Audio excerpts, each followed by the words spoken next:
The Kingston Western Police are asking a 17-year-old boy and his uncle, Kevin Cross, who they have named as persons of interest in the killing of a 17-year-old girl, to turn themselves in to the police.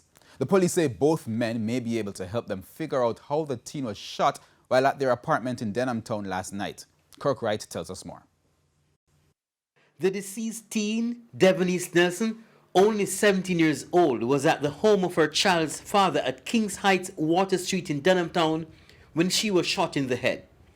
The police say their investigations so far suggest that she was shot during a domestic dispute. They say they were alerted to the incident by residents shortly after 11 o'clock Sunday night. Our investigations at this time have caused us to identify two persons as persons of interest. One is the father of a child for Devonice Nelson, and there's another person who is the uncle.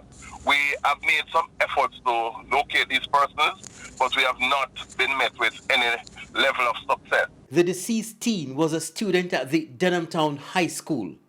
The police say herself and her child's father, who is now a person of interest, are troubled teens and were a part of the police community safety and security mentorship program. But in recent times, we realized that the male person decided not to assist us anymore and actually broke off from our mentorship program. We asked the police about reports swirling around that the shooting was accidental. I will tell you that we are at the very early stage of our investigations now and would not want to speculate as to what is it that may have transpired, but we are due getting information which is suggesting that the particular shooting may not have been a deliberate act. But we would want to speak to the persons who were present and then allow the evidence to direct us in terms of what course of action we take around this matter. Kirk Wright, TVJ News.